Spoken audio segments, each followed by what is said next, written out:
નમસ્તે, કેમ છો તમે બધા? જય માતાજી. તો ચાલો આજની વાર્તા શરૂ કરીએ. આજે મમતાબેન ખૂબ જ ખુશ હતા, કારણ કે તેમના દીકરા નવીનનું લગ્ન નક્કી થઈ ગયું હતું. બીજી તરફ તેમની દીકરી પ્રાચી પણ ખૂબ જ ખુશ હતી. હવે ભાભી ઘરમાં આવશે, જે તેમની પાકી બહેનપણી બનશે.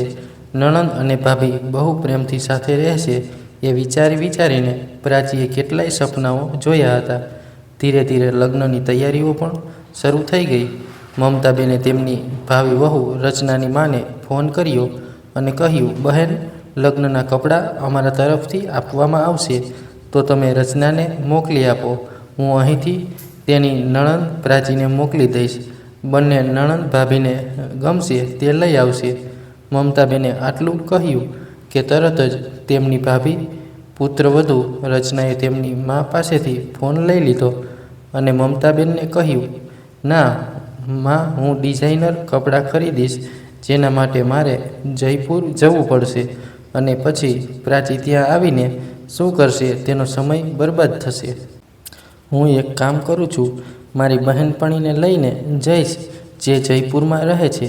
અને આમ પણ તમે લોકો મને અહીં 30,000 હજારની કિંમતના કપડાં અપાવશો. મારા કપડાં 1 લાખથી ઓછા નહીં હોય. એટલા માટે તમે લોકો મારી ખરીદીનું ટેન્શન ના લો તો જ સારું રહેશે. મમતાબેન ભાવિ વહુના મોઢેથી આવી વાતો સાંભળીને સારું તો ના લાગ્યું, પણ હજી નવો સંબંધ હતો એટલે તેઓ ચૂપ રહ્યા. ઠીક છે દીકરા, નરમાશથી બોલતા મમતાબેને ફોન કટ કરી દીધો.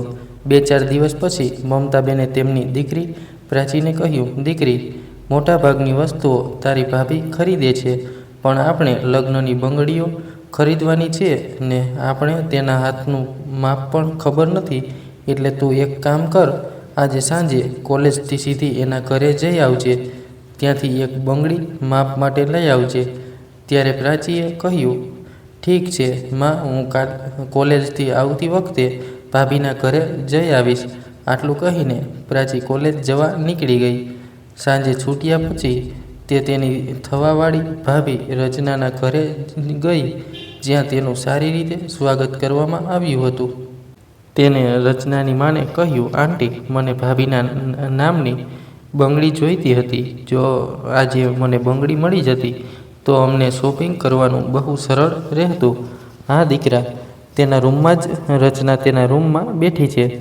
રચનાની માએ તેના રૂમ તરફ ઈશારો કરતાં કહ્યું. પ્રાચી ઊભી થઈ અને રચનાના રૂમમાં ગઈ. ત્યારે તેને અંદર જઈને જોયું તો રૂમ કિંમતી વસ્તુઓથી સજાવેલો હતો. એક સુંદર ગોળાકાર પલંગ, જેની સુંદરતા મોંઘા ગાદલાની ચાદર અને ઓશિકાના કવરથી વધી ગઈ હતી. આ કબાટમાં મોંઘા કપડાં કેટલા હતા, વધુ પરદેશી જેવું આલીશાન અને સુંદર હતું. આ બધું જોઈને પ્રાચીની આંખો પહોળી થઈ ગઈ. પ્રાચીને આટલી અચંબામાં પડેલી જોઈને તેની ભાભી રચનાએ કહ્યું, તે કદાચ આટલો આલીશાન રૂમ ક્યારેય જોયો નહીં હોય, એટલે જ તું આશ્ચર્યથી જોઈ રહી છે. હા ભાભી, તમારી ઘડિયાળ ખૂબ જ સુંદર છે. મેં પણ આવી જ ઘડિયાળ ખરીદવાનું વિચાર્યું હતું. પણ એ આગળ કંઈ બોલે તે પહેલાં જ રચનાએ કહ્યું, ઠીક છે, તું કોઈ કામ માટે આવી છે? અરે હા ભાભી, હું ભૂલી ગઈ કે મને તમારી બંગડીની સાઈઝ જોઈતી હતી. ત્યારે રચનાએ એક સોનાની બંગડી કાઢીને પ્રાચીના હાથમાં મૂકી દીધી. અરે ના ભાભી, મને સોનાની બંગડી નહીં, કાચની બંગડી જોઈએ છે. એ મળવી તો બહુ મુશ્કેલ છે. જો તું ઈચ્છે તો તું આ બંગડી પછી પોતાની જોડે રાખી શકે છે. અરે ના ભાભી, હું મારી પાસે કેમ રાખી? પ્લીઝ મને એક કાચની કે આર્ટિફિશિયલ બંગડી આપી દો, પ્રાચીએ ગભરાઈને કહ્યું. તો રચનાએ ચહેરો બનાવીને કહ્યું, ઓહ, મારી પાસે આર્ટિફિશિયલ જ્વેલરી તો નથી. હું માત્ર ડાયમંડ, પ્લેટિનિયમ, ગોલ્ડ જ પહેરું છું. તો મારી બંગડી લાવો, હું તેનું ડ્રોઈંગ બનાવી લઉં, જેથી તમને લાખની બંગડી ખરીદવામાં સરળતા રહે. જ્યારે પ્રાચીએ કહ્યું ત્યારે રચનાએ આશ્ચર્ય સાથે કહ્યું, લાખની બંગડી શું છે ભાભી? લગ્નની બંગડી અમારા દ્વારા આપવામાં આવશે. એનો મતલબ છે કે તમે લોકો મને સોના હીરા નથી આપવાના, નકલી પહેરાવશો. મને એ બધું નથી ખબર ભાભી. હું તો બસ માના કહેવાથી અહીં આવી છું. મેં આ ડ્રોઈંગ બનાવી લીધી છે હવે હું જાઉં છું, આટલું કહીને પ્રાચી બહાર જવા લાગી. ત્યારે રચનાએ કહ્યું, 1 મિનિટ ઊભી રહે. તને મારી ઘડિયાળ બહુ ગમી હતી ને? હા ભાભી, બહુ સુંદર છે. મેં ઓનલાઈન જોઈ હતી, પણ બજેટની બહાર હતી એટલે ના ખરીદી. અરે તું આ રાખી લે, પહેલીવાર મને મળવા આવી છે તો મારા તરફથી ભેટ. આટલું કહીને રચનાએ તે ઘડિયાળ પ્રાચીને આપી. પણ ભાભી, આટલી મોંઘી ઘડિયાળ? હવે ના ન પાડીશ. મેં આપી દીધી તો આપી દીધી, પછી હું તેના વિશે વિચારતી પણ નથી, રચનાએ ગર્વથી કહ્યું. ઈચ્છા ન હોવા છતાં પ્રાચી ચૂપચાપ ઘડિયાળ લઈને તેના ઘરે આવી અને તેને તેના કબાટમાં બાજુ પર રાખી દીધી. કારણ કે જે રીતે ઘડિયાળ આપવામાં આવી હતી તેમાં ક્યાંય પણ માન સન્માન દેખાતું ન હતું. બસ દેખાતું હતું તો તેની ઉડાવેલી ગરીબીની મજાક. બસ થોડા જ દિવસોમાં પ્રાચીના ભાઈ નવીનના લગ્ન થઈ ગયા અને રચના વહુ બનીને મમતાબેનના ઘરે આવી ગઈ. બીજા દિવસે મમતાબેને તેમની વહુની પહેલી રસોઈમાં બનાવેલું ખાવાનું ખાવા માટે કેટલાક લોકોને બોલાવ્યા હતા. તેમને તેમની દીકરી પ્રાચીને કહ્યું, પ્રાચી દીકરા, જા તારી ભાભીને બોલાવીને લઈ આવ. ત્યારે પ્રાચી રચનાના રૂમમાં પહોંચી. દરવાજો ખુલ્લો હતો એટલે તે સીધી અંદર આવી ગઈ. ત્યારે રચનાએ બૂમ પાડીને કહ્યું, પ્રાચી, તારી હિંમત કેવી રીતે થઈ મને પૂછ્યા વગર મારા રૂમમાં આવવાની? ભાભી, માએ તમને નીચે બોલાવ્યા છે. હું બસ તમને કહેવા જ આવી હતી. તો મારું બ્રેસલેટ તારા હાથમાં શું કરે છે? ભાભી, એ જમીન પર પડ્યું હતું એટલે મેં વિચાર્યું કે તેને ઉપાડીને ડ્રેસિંગ ટેબલ પર મૂકી દઉં, પ્રાચીએ કહ્યું. તો રચનાએ કહ્યું, રહેવા દે, હું તારા બહાના સારી રીતે સમજું છું. જો મને વોશરૂમમાંથી બહાર આવતા 2 મિનિટ વધુ લાગી હોત તો તું મારી કિંમતી હીરાનું બ્રેસલેટ લઈને જતી રહેતી. એને ભાભી, તમે ખોટું વિચારો છો. મારો એવો કોઈ ઈરાદો ન હતો. હું સારી રીતે જાણું છું કે તારા જેવા લોકો જેઓને મોકો મળતા જ કિંમતી વસ્તુઓ પડાવી લે છે. એકવાર મેં તને મારી ઘડિયાળ આપી હતી એટલે તું તો મારી બધી વસ્તુઓ ઉપર તારો અધિકાર સમજી બેઠી છે. ધ્યાનથી સાંભળ, આમ પણ એ ઘડિયાળ મારા માટે જૂની થઈ ગઈ હતી એટલે હું મારી નોકરાણીને આપવા જતી હતી. પણ તું આવી ત્યારે મેં વિચાર્યું કે હું તને તો મોંઘી વસ્તુઓ આપતી જ રહું છું તો તને આપી દઉં. છેવટે તું મારી નણંદ છે એટલે તું એવું ના વિચારતી કે હું તારી ભાભી છું તો મારા પર તું હક જમાવી લઈશ. અહીં આ રૂમમાં રાખેલી દરેક વસ્તુ મારી છે એટલે તને તારી છે એમ સમજવાની ભૂલ ક્યારેય ના કરતી, રચનાએ ગુસ્સામાં કહ્યું. તે બિચારી પ્રાચી ઉદાસ ચહેરે રસોડામાં પાછી આવી ગઈ. તેનો લટકેલો ચહેરો જોઈને મમતાબેને પૂછ્યું, શું થયું દીકરી? તારી ભાભી તૈયાર છે કે નહીં? એટલે તેણે આખી વાત છુપાવીને તેની માને કહ્યું, હા માં, તૈયાર થઈને આવી રહ્યા છે. એટલામાં પાછળથી રચના આવી ગઈ. વહુ, આવ, જો બધું જ જમવાનું તૈયાર છે. હલવામાં ખાંડ નાખીને થોડું સલાડ કાપી નાખ. ત્યાં સુધી પ્રાચી ટેબલ પર જમવાનું મૂકી દેશે. તું તારા હાથથી જમવાનું પીરસી દેજે. તારા મોટા કાકા પણ આવ્યા છે, તેમને પણ થોડું સારું લાગશે. સાસુની વાત સાંભળીને રચનાએ બૂમ પાડી, માં, મને સમજાતું નથી કે તમારે આટલી બધી એક્ટિંગ કરવાની શું જરૂર હતી? જો તમે મને સ્પષ્ટ કહ્યું હોત તો મેં આખું જમવાનું બનાવી દીધું હોત. આ હલવામાં ખાંડ નાખ, સલાડ કાપ. મેં કુકિંગ ક્લાસીસ કર્યા છે. જો તમે મને કહ્યું હોત તો હું બધું જ બનાવી લેત. પણ ના, બધું શ્રેય તમારે જાતે જ લેવો હતો. અને જે કહ્યું હતું તે એટલું જ જોરથી હતું કે મમતાબેનના વહુના આવા શબ્દો સાંભળીને બહાર બેઠેલા દરેક લોકો તંગ રહી ગયા. મમતાબેનને તેમની વહુ પાસેથી આવી અપેક્ષા ન હતી. તે બધાની સામે તેમનું આ રીતે અપમાન કરશે, પરંતુ તેઓ તેમના દીકરા કરતાં મજબૂર હતા. જેથી તેઓ ચૂપ રહ્યા અને બહાર આવ્યા અને સ્પષ્ટ કરતાં કહ્યું, વહુ લગ્નમાં થોડી થાકી ગઈ છે એટલે ચીડાઈ ગઈ છે. હાલો આપણે બધા સાથે જમીએ. મામલો સંભાળતા મમતાબેને કહ્યું. પછી બધા જમવા બેઠા. મમતાબેનનો દીકરો નવીન અભ્યાસ પૂરો કરીને એક કંપનીમાં કામ કરતો હતો. તે કંપનીના મેનેજરને તેની દીકરી રચના માટે નવીન પસંદ આવી ગયો હતો. થોડીક મિટિંગમાં બંનેનો પરિચય થયો તો રચનાને પણ નવીન પસંદ આવ્યો અને બંનેની વાત લગ્ન સુધી પહોંચી ગઈ. મમતાબેન એક મધ્યમવર્ગીય પરિવારમાંથી હતા હતીના ગયા પછી તેમને બંને બાળકોને ખૂબ જ મુશ્કેલીથી ઉછેર્યા હતા. નાની દીકરી પ્રાચી સ્પર્ધાત્મક પરીક્ષાની તૈયારી કરી રહી હતી. પહેલાં નવીનની નોકરી અને પછી લગ્ન એ મમતાબેન માટે ખૂબ જ ખુશીની વાત હતી. પરંતુ જ્યારે તેમને ખબર પડી કે છોકરીના પિતા ખૂબ જ અમીર છે, ત્યારે તેમણે નવીનને કહ્યું કે દીકરા, લગ્નનો નિર્ણય લેતા પહેલાં સારી રીતે વિચાર કરી લેજે. કારણ કે રચના એક સમૃદ્ધ પરિવારની છોકરી છે. શું તે આપણી સાથે મધ્યમ વર્ગનું જીવન જીવી શકશે? શું તું એની ઈચ્છા પૂરી કરી શકીશ? શું તે આપણા પરિવારની સાથે રહી શકશે? તો નવીને કહ્યું, માં, રચના એક સમૃદ્ધ પરિવારની છે, પણ તેની વિચારસરણી ખૂબ જ સારી છે. જ્યારે મેં તેને આ વિશે કહ્યું તો તેને કહ્યું, મારા પપ્પાએ મારી બધી ઈચ્છાઓ પૂરી કરી દીધી છે. મને તમારા જેવો પતિ અને પરિવાર મળે તો મને કોઈ કમી નહીં રહે. દીકરાના મોઢેથી આવી વાતો સાંભળીને મમતાબેન પણ ખુશ થઈ ગયા હતા. તેમણે વિચાર્યું કે છોકરીના વિચારો સારા છે તો તે આપણા ઘરમાં પણ સારી રીતે રહેશે. જ્યારે તેઓ પોતે તેને 1-2 વાર મળ્યા હતા, ત્યારે તેમને છોકરી વ્યવહારિક લાગી, પણ હવે 2 દિવસમાં નો રંગ બદલાવા લાગ્યો. તેણે મમતાબેનને દરેક વાતનો જવાબ આપવાનું શરૂ કરી દીધું હતું. તેને કોઈની પરવાહ ન હતી.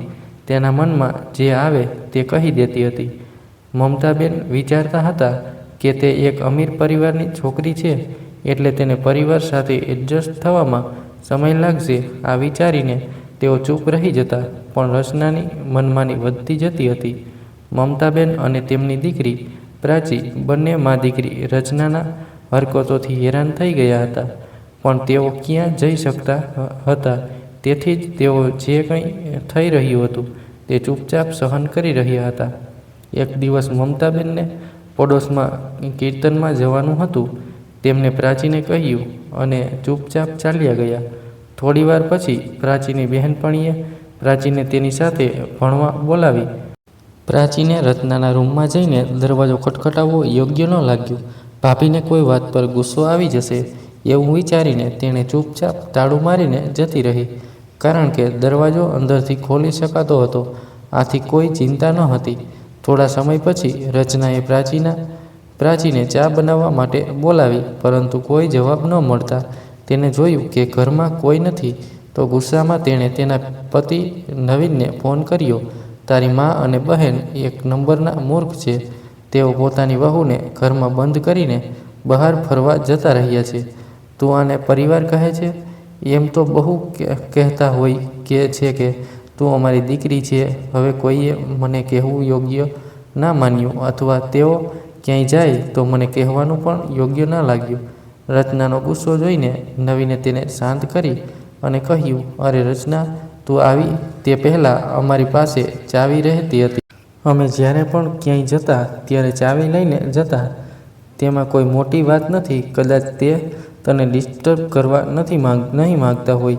આ બધું મોટી વાત છે અને તું બંનેને સપોર્ટ કરી રહ્યો છે. મને તારી પાસેથી આ અપેક્ષા ન હતી. આટલું કહીને રચનાએ ગુસ્સે થઈને ફોન કાપી નાખ્યો. નવીનને ખબર હતી કે રચનાને નાની વાતને મોટી કરવાની આદત છે. તે વિચારતો હતો કે ઘરે પહોંચ્યા પછી હવે કોણ જાણે શું થશે, પણ તે પહેલાં જ ઘરે મમતાબેન પહોંચી ગયા હતા. તેમની વહુની બધી ફરિયાદો સાંભળી ચૂક્યા હતા, પણ રચનાએ તેના પતિને જોતાં જ જોરથી બૂમો પાડવાનું શરૂ કર્યું. તારી માને તેમની ભૂલ નથી દેખાતી. તેઓ કહે છે કે ભજન કીર્તનમાં જવાનું તેમનો નિયમ છે અને હું રૂમમાં હતી એટલે તેમને મને કહેવું યોગ્ય ન લાગ્યું. અને તારી બહેન આમ તેમ રખડી રહે છે. જ્યારે પણ તેનું મન થાય ત્યારે તે અભ્યાસના બહાને તેના બહેનપણીઓ સાથે રખડવા માટે નીકળી પડે છે. આટલામાં જ પ્રાચી ઘરમાં પ્રવેશી. ભાભી, તમે શું બકવાસ કરો છો? હું રખડવા નહોતી ગઈ. હું મારી બહેનપણીઓ જોડે ભણવા ગઈ હતી. હા, હું સારી રીતે જાણું છું કે અભ્યાસના નામે ફરવું, ચાટ પકોડી ખાવું અને અમીર છોકરાઓ સાથે બાઇક પર બેસીને આગળ કંઈ બોલે તે પહેલાં જ પ્રાચીએ બૂમ પાડી, બસ કરો ભાભી, હવે કોઈ શબ્દ નહીં. તમે મને કેટલું જાણો છો જે મારા વિશે કંઈ પણ જેમ તેમ બોલી રહ્યા છો? આજે પ્રાચી ચૂપ ન રહી શકી. ત્યારે રચનાએ કહ્યું, તારી હિંમત કેવી રીતે થઈ મારી સામે મોં ખોલવાની? તું છે કોણ? તારી હેસિયત શું છે? કરી પરિવારની છોકરીઓએ આટલું મોઢું ના ખોલવું જોઈએ. કદાચ તને ખબર નહીં હોય, તું મારા ટુકડા પર જીવી રહી છે, એટલે મારી સાથે આવી રીતે બીજી વાર વાત ના કરતી. સાંભળીને નવીને અચાનક રચનાને બૂમ પાડીને કહ્યું, મારી બહેન સાથે આવી રીતે વાત કરવાની તારી હિંમત કેવી રીતે થઈ? જો તને બહુ ખરાબ લાગતું હોય તો તું તારી બહેન સાથે બેસી જા અને રડવા લાગ, કારણ કે હું પપ્પાને કહીને તને અત્યારે જ નોકરીમાંથી કઢાવી મૂકીશ. પછી બંને ભાઈ બહેન મંદિરની બહાર બેસીને વાટકું લઈને ભીખ માંગજો. અને હા, હવે હું ઘરમાં તારી મા અને બહેનને સહન નથી કરી શકતી. એમને વરસાદી રૂમમાં શિફ્ટ કરી દો, નહીંતર હું મારા મા બાપના ઘરે જઈશ તો પાછી નહીં આવું. મને આ દિવસ રાતની કિટકિટ બિલકુલ પસંદ નથી. તેથી જ તમે બંને ઝડપથી તમારી બેગ અને પથારી અહીંથી ભેગી કરો. રચનાના આવા શબ્દો સાંભળીને નવીન ગભરાઈ ગયો અને કંઈ પણ બોલ્યા વગર ચૂપચાપ ઘરની બહાર નીકળી ગયો. એ વહુની વાત સાંભળીને મમતાબેન આશ્ચર્યચકિત થઈ ગયા. હવે તેઓ શું કરી શકતા હતા? એક મા પોતાની દીકરાની કારકિર્દી ખાતર ચૂપ રહી ગયા અને તેઓ વરસાદી રૂમમાં શિફ્ટ થઈ ગયા. હવે દરરોજ રચના મા દીકરી બંનેને ટોણા મારતી હતી. ઘરનું કોઈ કામ કરતી નહીં, બસ બેસીને આદેશ આપતી રહેતી. પ્રાચીને ખૂબ જ ખરાબ લાગતું, પણ તે તેની મા અને ભાઈના ખાતર ચૂપ રહી જતી. દિવસો આમ જ પસાર થતા હતા. એક દિવસ રચનાએ બધાને કહ્યું કે મારી બહેનના લગ્ન છે, મારે ઘણી તૈયારીઓ કરવાની છે, તેથી હું મારા પિયર જાઉં છું. તો મમતાબેને કહ્યું, વહુ, લગ્નને હજુ 2 મહિના બાકી છે, અત્યારથી તું પિયર જતી રહીશ. લો, કરી દીધી ને ગરીબોવાળી વાત. અમારે ત્યાં લોકલ શોપિંગ નથી કરતા. દિલ્હી, મુંબઈ, જયપુર, ખબર નહીં ક્યાં ક્યાં જવું પડે છે. હવે આ બધું એક દિવસમાં તો ના થઈ શકે. તમને લોકોને શું ખબર? તમે લોકો તો ગલીઓમાં શોપિંગ કરી લો છો. અને એવું નથી કે હું આખા 2 મહિના જઈને બેસી જઈશ. હું વચ્ચે વચ્ચે આવતી રહીશ, પણ હા, મને કોઈ ફોન કરીને હેરાન ના કરતા. આટલું કહીને રચનાએ પોતાની બેગ ઉપાડી અને ઘરની બહાર નીકળી ગઈ. મમતાબેનની બહેન અને જીજાજી થોડા દિવસો પછી આવવાના હતા. આ વિચારીને મમતાબેને તેમની વહુને ફોન કર્યો અને કહ્યું, વહુ, ઘરે આવજે. મારી બહેન અને જીજાજી તમારા લગ્નમાં આવી શક્યા ન હતા, એટલે તને મળવા આવવાના છે. તો તું ઘરે આવી જઈશ તો તેમને પણ સારું લાગશે. મમતાબેને બહુ પ્રેમથી કહ્યું હતું, પણ રચનાએ બૂમો પાડતા કહ્યું, માં, મેં તમને કહ્યું હતું ને કે ફોન કરીને મને હેરાન ન કરતા. તમને કહી દો કે તેની બહેનના લગ્ન છે અને તે નહીં આવે. પણ દીકરી, તારા ગયાને 20 દિવસ થઈ ગયા છે. ઓછામાં ઓછું ઘરનો એક આંટો તો મારી લેતી. નહીં તો આ બહાને જ આવી જા, અમને પણ સારું લાગશે. મમતાબેને હળવેકથી કહ્યું. ત્યારે રચનાએ કહ્યું, હું પરિણીત છું, એનો અર્થ એ નથી કે હું મારી પિયરની ફરજો ભૂલી જાઉં. અને બીજું, જો તમારે મીઠાઈ, ફળ વગેરે જોઈતી હોય તો હું મોકલી આપીશ, પણ મારા સાસરે આવવાની અપેક્ષા ના રાખતા. અને આમ પણ સાસરેવાળાને આ જ જોઈએ છે, આમ જ તેઓ ખુશ થઈ જાય છે. આટલું કહીને રચનાએ ફોન મૂકી દીધો. મમતાબેનને આમ પણ રચનાની રીત ભાત ગમતી ન હતી, અને આજે જ્યારે તેને ઘરે આવવાની ના પાડી ત્યારે તેઓ વધુ ગુસ્સે થઈ ગયા અને તેમના દીકરા નવીનને કહ્યું, નવીન, તું તારી પત્નીને કેમ કંઈ કહેતો નથી? આપણે ગરીબ જરૂર છીએ, પણ ઇજ્જતનો રોટલો ખાઈએ છીએ. દરેક બાબતમાં પૈસાનો ઘમંડ બતાવવો સારું નથી. અને તું પણ 1 નંબરનો જૂઠ્ઠો નીકળ્યો. તે આ લગ્ન માત્ર મોટી પોસ્ટ મેળવવા માટે કર્યા હતા, અને આજે આપણું માન સન્માન ગુમાવીને તેનું વળતર ચૂકવી રહ્યા છીએ. શું મમ્મી, તમે પણ બસ કરો. તમે આખી જિંદગી કપડાં સીવીને શું કરી શક્યા છો? યાદ છે ને, આપણે શાકની સાથે 2 ટાઈમનું ભોજન પણ નહોતું મળતું. આજે મેં ઘર, કાર, સંપત્તિ બધું જ કમાઈ લીધું છે, તો તમને ખરાબ લાગે છે? અને પછી રચનાએ શું ખોટું કહ્યું છે કે આપણે ગરીબ હતા? હવે રચનાના કારણે આપણું સ્ટેટસ બન્યું છે, તો આનંદથી મજા લો.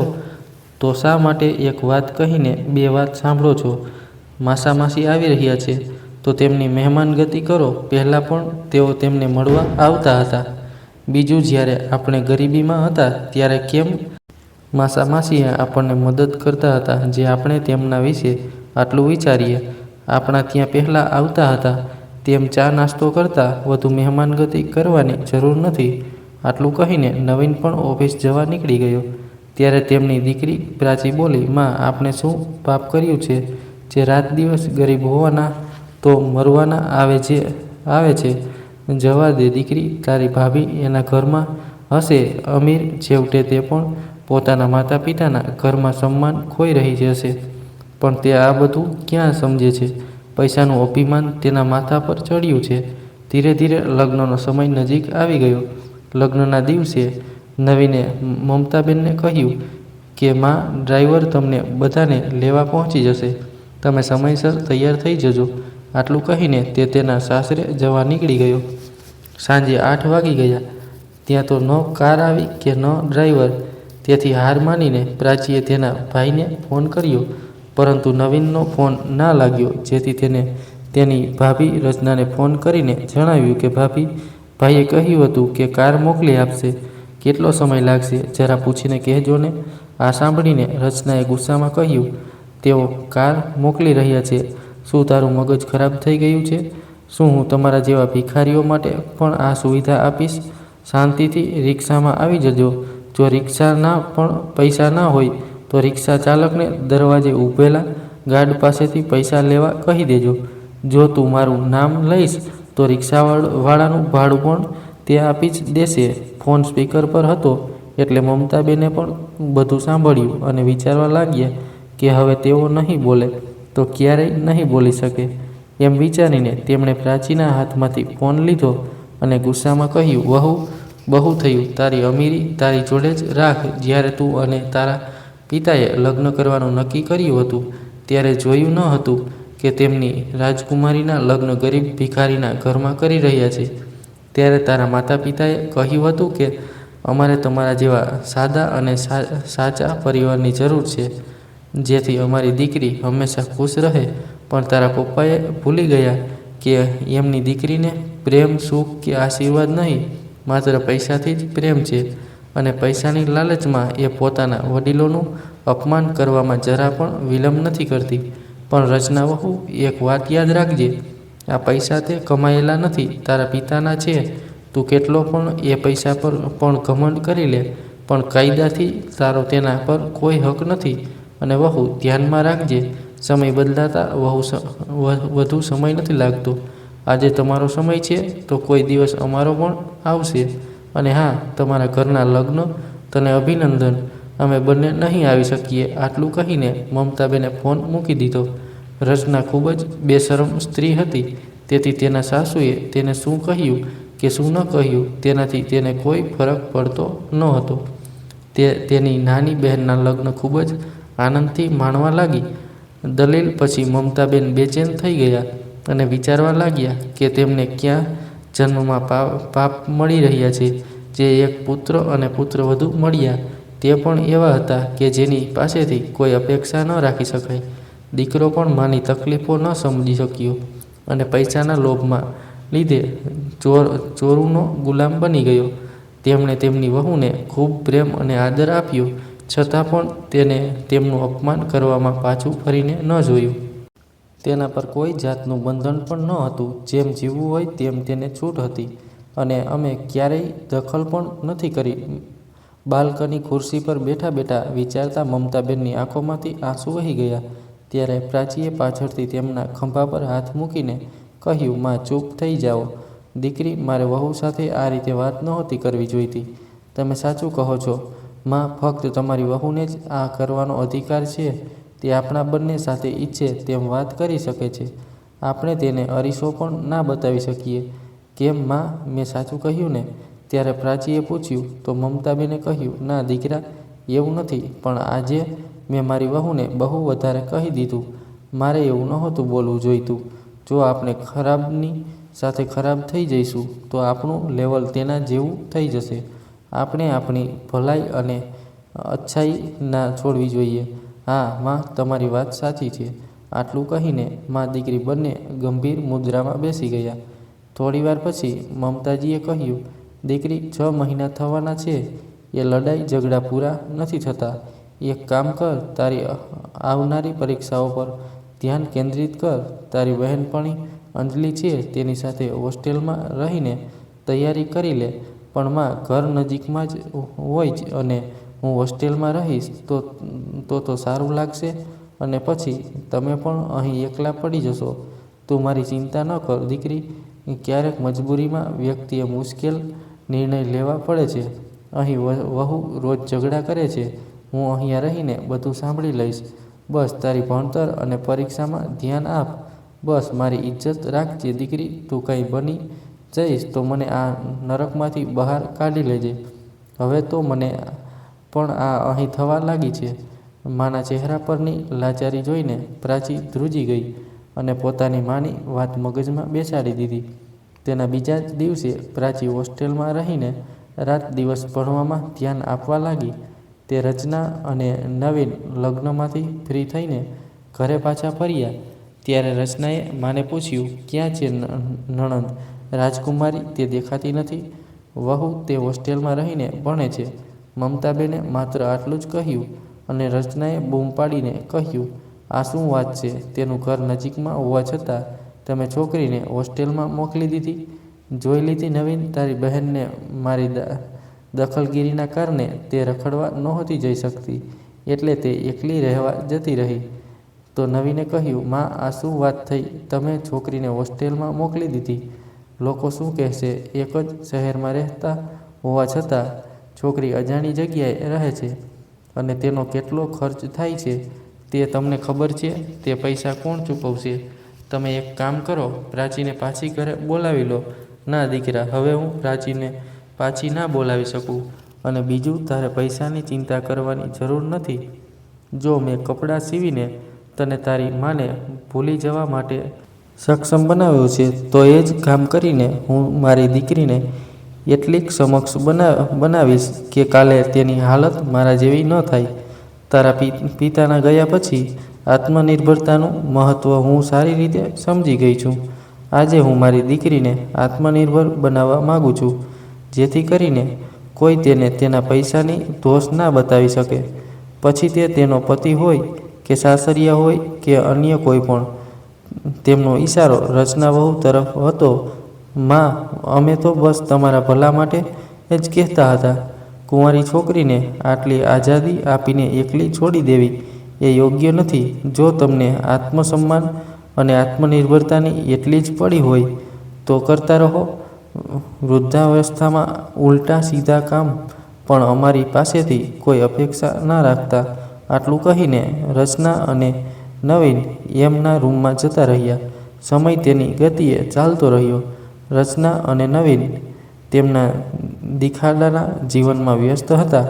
એમના માટે કમાણી અને ખર્ચ એ બે જ કામ બચ્યા હતા. મમતાબેને ઘણી વખત કહ્યું કે પૈસાની કદર કરો. તમે જેટલો ખર્ચ કરો છો તેટલા બચાવો. ત્યારે વહુએ તરત જ કહ્યું, આ બધી નકામી વસ્તુઓ તમારા જેવા ગરીબ લોકોને શોભે છે. અમારા જેવા અમીર લોકો કમાઈ તેટલો જ ખર્ચ કરી દે છે. અમારી જીવનશૈલી છે. જો અમે ખર્ચ કરીશું તો જ અમે 4 લોકો વચ્ચે અમારું સ્ટેટસ બતાવી શકીએ છીએ. તમારી જેમ નહીં એક જોડી કપડામાં 10 સ્થળોએ મુલાકાત લઈ આવીએ. રચનાનું અભિમાન દિવસે ને દિવસે વધતું જતું હતું. હવે જ્યારે તેની ઈચ્છાઓ ઘણી વધી ગઈ હતી, તેને પૂરી કરવા માટે તેને પૈસાની જરૂર હતી. હવે દિવસે ને દિવસે રચનાએ તેના પિતા પર દબાણ લાવવાનું શરૂ કર્યું. તે દિવસે ને દિવસે મોંઘા કપડાં ખરીદતી પણ શોપિંગ બિલ તેના પિતાના ખાતામાં નાખી દેતી. તે સાસરિયા સાથે રહેવાને બદલે મોટાભાગનો સમય તેના માતા પિતાના ઘરે જ પસાર કરતી હતી.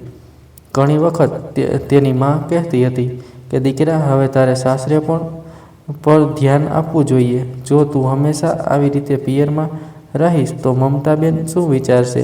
આના પર રચનાએ કહ્યું કે માં, પહેલાં તમે મારા લગ્ન એક ગરીબ ભિખારી ઘરમાં કરાવી દીધા.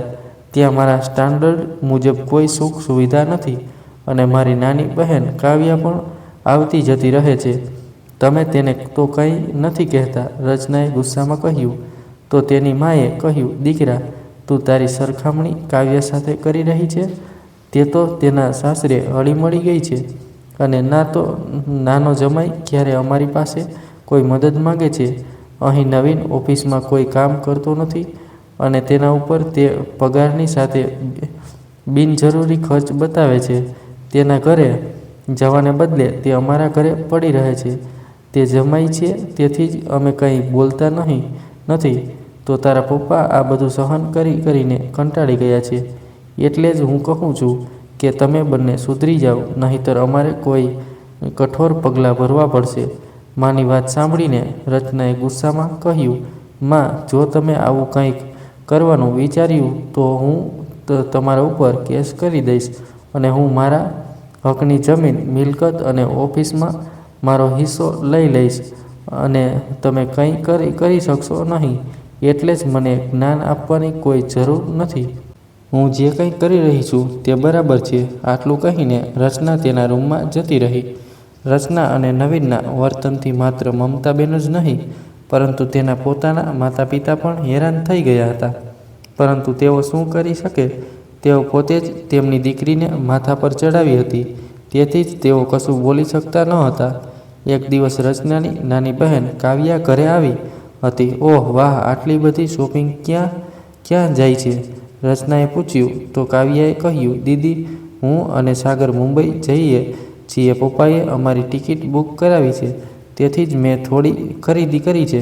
હું નજીકમાં આવી હતી, એટલે મેં વિચાર્યું કે જઈને ટિકિટ લઈ આવું. શું મમ્મી પપ્પા તમે મુંબઈ મોકલે છે? અને મને તો ક્યાંય મોકલી ન હતી. પોતાની બે દીકરીઓ સાથે ભેદભાવ રચના બોલી રહી હતી ત્યારે તેના પિતા મોહનભાઈ ત્યાં આવ્યા અને કહ્યું, મેં ભેદભાવ નથી કર્યો દીકરા. હા, મેં કાવ્યાની ટિકિટ કરાવી છે, કારણ કે નાના જમાઈએ આજ સુધી અમારી પાસે 1 રૂપિયો નથી માંગ્યો. તેના લગ્નનો ખર્ચ તેને પોતે ઉઠાવ્યો. ઉલટો મારા ડૂબી રહેલા ધંધામાં તેને મને મદદ કરી. આટલું બધું કર્યા પછી જો હું તેને મુંબઈ મોકલું તો મને નથી લાગતું કે મેં કોઈ ભેદભાવ કર્યો છે, કારણ કે તું એ વાતનો ઇનકાર ન કરી શકે. જ્યારથી તમારા લગ્ન થયા છે ત્યારથી તે અને જમાઈએ માત્ર પૈસા જ માગ્યા છે. પહેલાં નવીન એક મહેનતુ અને લડાયક યુવાન હતો, જે ઓફિસમાં ખંતી કામ કરતો હતો, પણ પૈસાની ચમકથી તેની આંખો પણ અંજાઈ ગઈ છે, અને તારી જેમ તે પણ બિનજરૂરી ખર્ચ કરવા લાગ્યો છે, જેના કારણે ધંધો દેવામાં ડૂબી ગયો છે. માત્ર હું જ જાણું છું કે કેટલી મુશ્કેલીથી હું તેમાંથી બહાર આવ્યો છું. તેથી જ હવે હું તને અને નવીનને મારી મિલકતમાંથી કાઢી મૂકું છું, કારણ કે મને આવા નકામા લોકોની જરૂર નથી. તો અત્યારે જ તારી બેગ પેક કર અને હમણાં જ મારા ઘરની બહાર નીકળી જા. પિતાના આટલા અપમાન બાદ રચના 1 મિનિટ પણ ત્યાં ન રહી અને સાસરે પહોંચી ગઈ. ઘરે પહોંચી ત્યારે તેને જોયું કે નવીન માથે હાથ રાખીને બેઠો હતો. હવે તેને શું થયું? કેમ આવું મોઢું કરીને બેઠો છે? રચનાએ ગુસ્સામાં કહ્યું, તારા માટે મારો જીવ આપી દેવાના ચક્કરમાં હું ન તો ઘરનો રહ્યો કે ના ઘાટનો. કંગાળ બની ગયો છું. આજે મારી પાસે કોઈ કામ નથી અને ના કોઈ બચત છે. એ બીજી તરફ સસરાએ મને ઓફિસમાંથી કાઢી મૂક્યો છે, અને મારી પાસે એટલો પગાર પણ નથી કે 2 ટાઈમ જમવાનું જમી શકું. આ બધું તારા કારણે થયું છે. ત્યારે રચનાએ કહ્યું, જ્યારે તારી પાસે પૈસા હતા ત્યારે તે તેને ખુલ્લા હાથે ખર્ચી નાખ્યા. જુગાર અને સટ્ટામાં પણ રોક્યા. ત્યારે તો તારા હાથ નહોતા રોકાતા. ત્યારે તો તને પણ રમતમાં મજા આવતી હતી. ત્યારે તો તે નહોતું કીધું કે રચના, તારા લીધે મને કેટલી મજા આવે છે. ચર્ચા ધીમે ધીમે એટલી ઉગ્ર બની ગઈ કે રૂમમાંથી આવતો અવાજ આખા ઘરમાં ગૂંજતો હતો. આડોશ પાડોશના લોકો પણ તેમની તૂતું મેમે સાંભળી રહ્યા હતા. ત્યારે મમતાબેન આવ્યા અને બોલ્યા, દીકરા, ધીમે બોલો. આસપાસના લોકો બારીમાંથી ડોકિયું કરીને તમારી વાતોને આનંદ ઉઠાવી રહ્યા છે. આ વાતની કાલે તમારી વાતો રચના મસાલા સાથે આખા વિસ્તારમાં તાજા ખબરની જેમ પીરસવામાં આવશે. માં, તમે ચૂપ રહો. અમારા પતિ પત્નીની વાતમાં વચ્ચે ના પડો, તો જ તે તમારા માટે સારું રહેશે. અને હવે જો મારા રૂમમાં આવ્યા તો મારાથી ખરાબ કોઈ નહીં હોય. રચનાએ પોતાનો બધો ગુસ્સો મમતાબેન પર કાઢ્યો અને મમતાબેન ચૂપચાપ બહાર આવી ગયા. હવે નવીન અને રચના માટે દાળ રોટલીનો ખર્ચ ઉઠાવવો મુશ્કેલ બની રહ્યો હતો. નવીન રોજ નવી નોકરી શોધવા જતો અને નિરાશ થઈને પાછો ફરતો.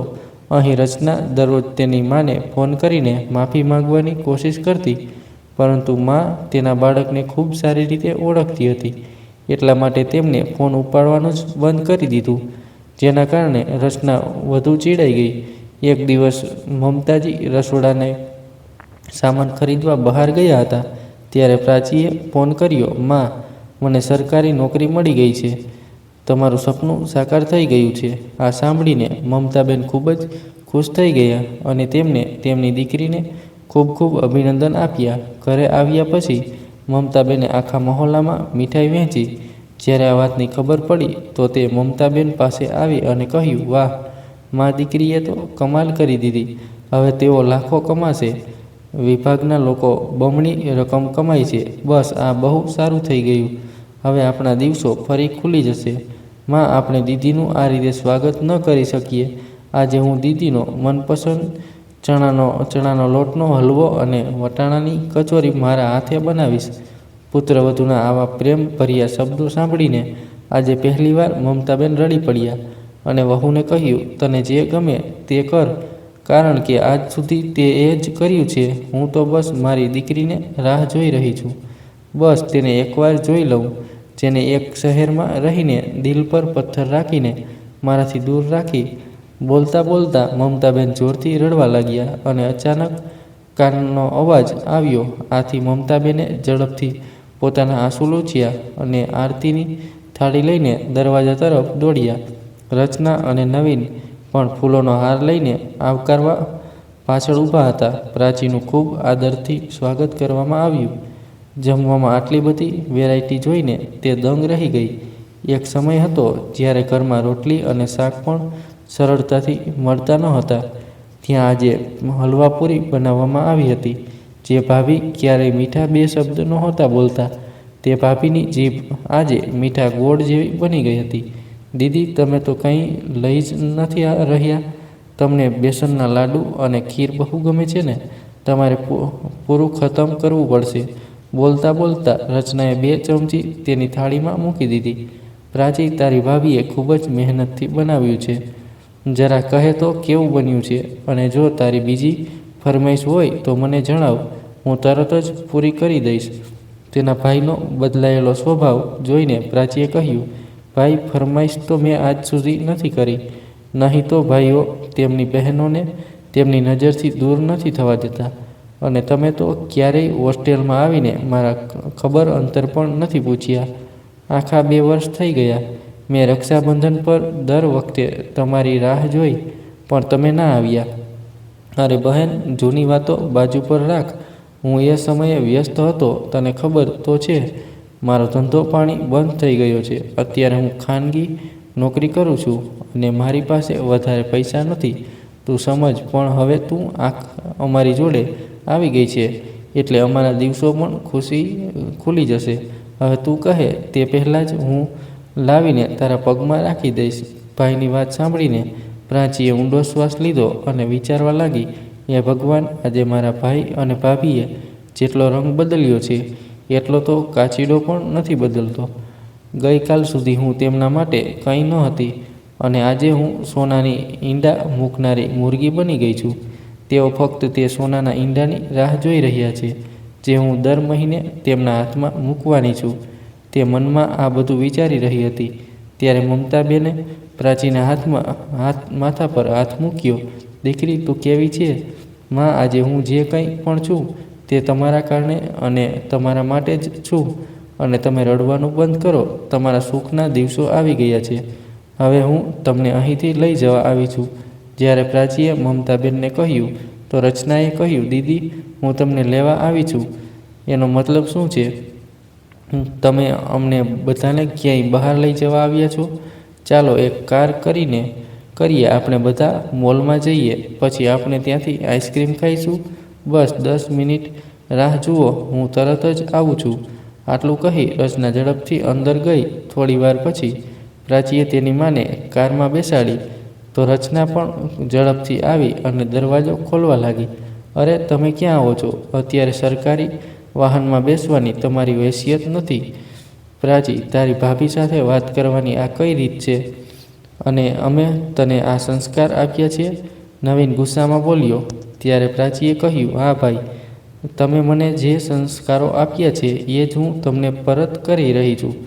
ઘરેથી નીકળતી વખતે મેં માને વચન આપ્યું હતું કે મારી સાથે થયેલા તમામ દુર્વ્યવહારોનો હું બધો બદલો લઈશ.